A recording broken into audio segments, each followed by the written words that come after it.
I'm Charlie Stevens, and I'm going to take you through New York City's neighborhoods that are rapidly evolving to learn the history of the area and meet with the innovative business leaders that have shaped the city. We'll hear their journey to success and pick up on some tips along the way. It's time to get inspired and grow. This is New York City Culture. Gonna get up and go. This is culture. We're on Park Avenue, formerly known as 4th Avenue, which got its name in the 1850s when the city constructed green space over the exposed rail yards in Midtown Manhattan. Now, Park Avenue is home to industry leaders like J.P. Morgan, Citigroup, MetLife, and the National Football League. Today, we're going to go up to Park Avenue Tower on 55th Street to meet with another industry leader, Tanya Zuckerbrot, the founder and CEO of F Factor in the health and lifestyle industry. Park Avenue Tower, aka 65 East 55th Street, is a 36-story office tower featuring two entrances, one on 56th and another on 55th Street, with a beautifully landscaped plaza that leads into the grand 3-story main lobby with a custom design that allows for an abundance of natural light. We take the state-of-the-art destination dispatch elevators up to the F Factor headquarters on the 27th floor to meet with Tanya Zuckerbrot, CEO and founder. I did not know that fiber was going to help people to lose weight, and that's why I prescribed it.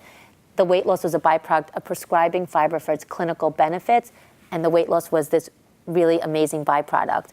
And therefore, I take so much pride in the fact that compared to other diets that just focus on weight loss and creating a caloric deficit, the weight loss that happens at F Factor is a byproduct of getting people healthy. Right. It has always been and always will be. You eat the F Factor way, whether you have 5 pounds to lose, 100 pounds to lose, or no weight to lose. This is about improving your chances for longevity, about decreasing the risk for cardiovascular disease, diabetes, inflammation, which also speaks to cancer, breast cancer, colon cancer, and we can go on and on and on. But that is when we talk about fiber and how it works and why we need more of it.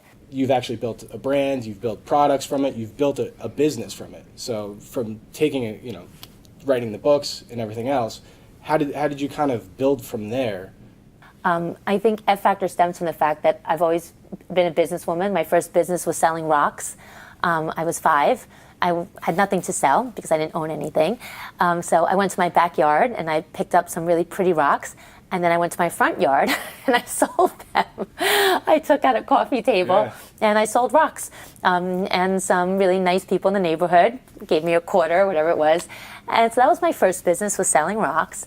And then my next business was selling barrettes. And then I sold bracelets. So I've always had these businesses where I made something I thought had value. So I think F Factor became a brand because A, I'm an entrepreneur, B, I'm a clinician, but it was really the fact that I believed so much in this, I knew it deserved to be scaled. Right. I knew that I wanted to give people access to this. Right. So it's like you think about this fiber, it's like, wait, so you're telling me this thing is all natural, it has no calories, it's revving up my metabolism, it's keeping me feeling full for hours, it's actually pulling fat and calories out of my body from the other fattening foods I'm eating, it's lowering my cholesterol, it's managing my blood sugar levels, it's reducing my risk for colon cancer and breast cancer, it's reducing inflammation in my body, it's thickening the gut lining. Wait, and why am I not eating this? Because I just don't know about it until today. Until today, thanks to people like you and my opportunity to speak with you and educate you, people can find out about what's been missing. Right. And for many of you who are listening today, or watching, you probably have foods high in fiber already in your refrigerator. You have access to them. Raspberries have 8 grams of fiber. High fiber cereals can have anywhere from 5 to 13 grams of fiber. Whole grains, vegetables, broccoli, asparagus. Add these things to your salads. So it's not hard to get fiber. And the F Factor books, and also we have journals, and we could talk about where to get all this information. The books give you shopping lists. It gives you a prescriptive program that tells you what to eat for breakfast, lunch, snack, and dinner, obviously with options. But we have so much supporting material to ensure that this is basically foolproof. It is basically, I don't want to say weight loss for dummies or improving your health for dummies, but I didn't leave anything to chance. Because I'm an educator, not a dictator, I've explained everything. Everything I've shared with you today is based on published journal studies. Everything is based on clinical evidence. I'm not I don't want to be someone in my space that's just saying things without the proof, because that's why the nutrition space is so confusing. And I think that's why people have given up, because they try this, that doesn't work, they try that, that's too hard to follow. F Factor is the most liberating, effective, sustainable approach to improving your health and losing weight without hunger. Your business ethos, the business culture, everything goes along with that. So what is that at F Factor? So our saying, and I share this with clients, and I share this on social a lot, and it's in the culture here, but I think it permeates into my personal life as well. Do not settle for mediocrity where greatness can exist. Be the best you can be. And what I mean by be the best you can be, don't compare yourself to anyone. First of all, other people's standards may not be the same as yours. So if you're comparing yourself to someone with really low standards, you're not going to be your personal best. On the other side of that, if you compare yourself to someone whose standards are so ridiculously high, you may spend your whole life chasing greatness, and you may never stop and self-validate and recognize that you've achieved great things along the way. Did you have any mentors growing up that you took some advice from them that sticks with you today? There was a woman that did inspire me, and she was beautiful, she was fashionable, and she was a dietitian. And she helped me with my business model. And at the time, her name meant very little to me, because I didn't know who her son was, but her name was Maye Musk. Okay. Wow. So her son is Elon Musk. Yeah. But 20 years ago, Maye was just a dietitian. And if you go to her bio, she was also a model. And now she's very well recognized because she's a model. I believe she's in her 70s. And I think that's why I was always so attracted to her, because here was this very beautiful, elegant dietitian, and I was aspiring to be that.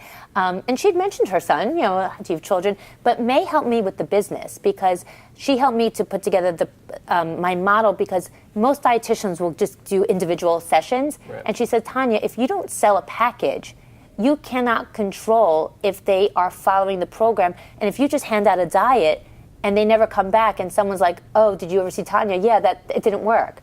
By making sure that they come in every week, not only am I guaranteeing their success, but I'm protecting my reputation. So my model was very unique, because most dietitians, like trainers, like those packages were not, it was just always individual sessions. And that's what the model was at the time. So I attribute to Maye Musk that as a dietetic consultant, she really helped me with my brand. And it wasn't until probably a few years ago that I learned out that her son was probably one of the He's doing okay. One of the brightest people too. So clearly, really I will give all the credit to Maye that as far as Elon goes, the apple doesn't fall far from the tree, because she is brilliant and beautiful. So she was a tremendous influence in my life, and I thank her for helping me with my business model. Let's leave off like this. Do you have a favorite quote or saying or words to live by? I know you dropped a lot of gems here, but what is something that you could leave off with? I've said it a few times, but I'm going to leave it there as well. Don't settle for mediocrity where greatness can exist. Be the best you can be. And when people say, well, what's greatness, Tanya? I'm like, that's for you to define. Do not compare yourself to others. People's standards may be much lower than yours. So figure out who you want to be and start working towards that. Don't be good, be great. Cool. Thank you for your time. Thank you. The F Factor diet continues to produce results and disrupt the health and weight loss industry. Go on ffactor.com to check out the products, including fiber protein shake powder and the official F Factor diet book.